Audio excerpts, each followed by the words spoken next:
Hi everybody, welcome to the channel. I would like to give a special shout out to the people out in the prairie provinces who are dealing with those wildfires out there, and those people who are actually fighting the fires, and those people who have been taken from their homes and been having to be away and wonder what's going on and happening. I hope that you are all as well as you can be, that you have family around you and your animals, and that this is all over for you very, very soon. I really do, and I am thinking of you. Okay, so now I would like to talk about Bill 5 here in Ontario. It has been rammed through Parliament, and it was passed, and here we are at a section. It is there in order to get our economy moving, and I find that a little bit disturbing because they don't seem to be taking into account any of the other factors about what they could be ruining at the same time. When you consider what nature is to a lot of people, and especially those of us with disabilities who use being able to get outside as a painkiller and a motivator and a way of being involved in our community, having that threatened, and for where I live, it is a threat. Okay, I think is very detrimental. But it doesn't seem to matter. We seem to be now in an era where money talks, and the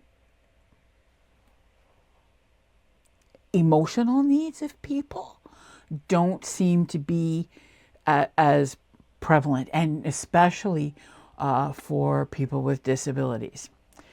I will use the rebuilding of Ontario Place as an example. Ontario Place used to be, when I was younger, the place to go for listening to all kinds of music.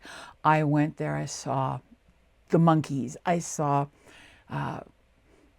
Ronnie Millsap, Carol Baker, Burton Cummings, Junior Walker,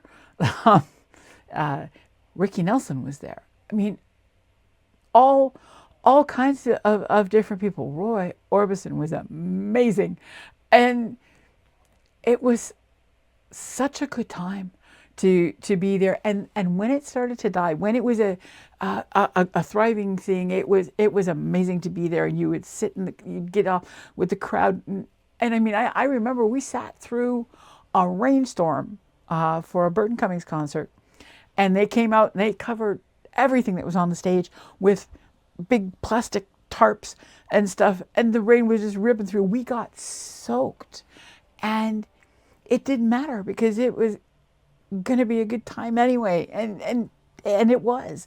And Ontario Place was beautiful then, and there were seagulls and all kinds of stuff down there, but it was a break from the exhibition, and then it just kind of died, and nobody came forward to make it into anything other than a derelict space.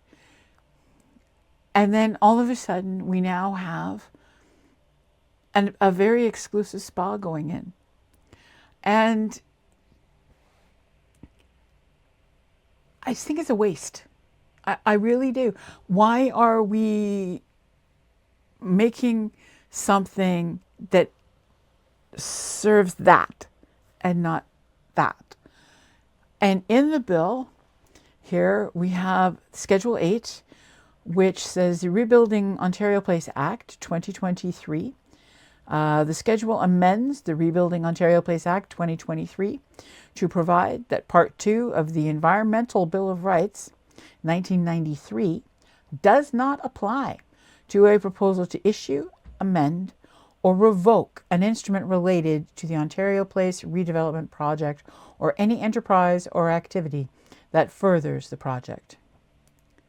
So it doesn't matter what happens out there. It's going to be a spa regardless. And I'm sorry, that doesn't make me happy. It actually frightens me a great deal. And then we move on to this Schedule 9 here. Special Economic Zones Act. And this is such a vague term, and it just means whatever we want. The schedule enacts the Special Economic Zones Act 2025. The Lieutenant Governor in Council is authorized to make regulations designating special economic zones, and the Minister is authorized to make regulations designating trusted proponents and projects.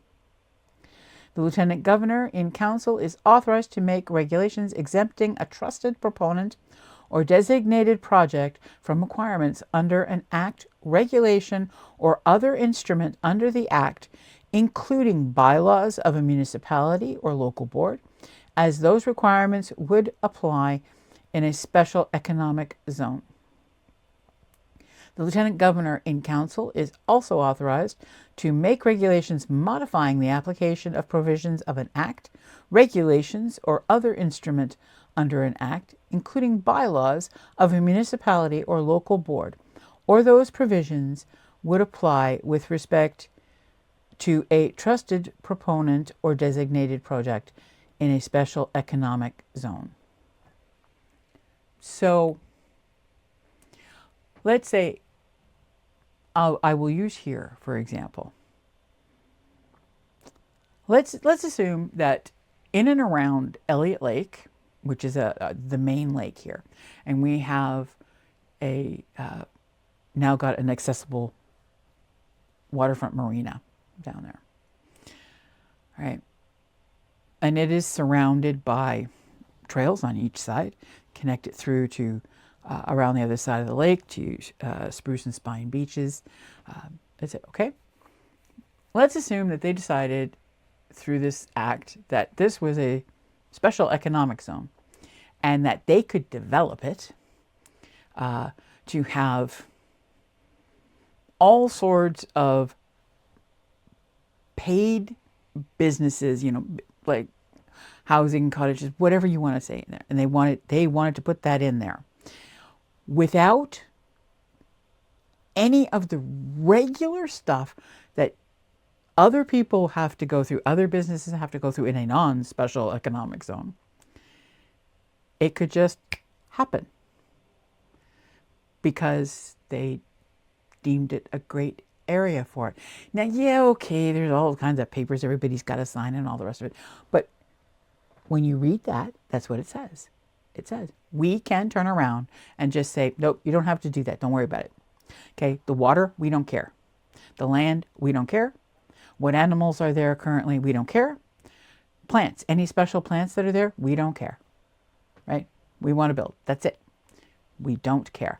We, as disabled people, have been trying for ages to have the trails be accessible for us to be able to go out and enjoy the nature that's there, to be able to go out and enjoy the lake and everything else. We finally got a marina. Can you imagine? We couldn't get it done. It wouldn't be done. It was too expensive. It was everything under the sun, and it still is, apparently. But as a special economic zone, it could be whatever the government wants it to be. Whoever one of their trusted proponents is could develop it into whatever. Maybe another spa. You never know. I just don't think that that's right.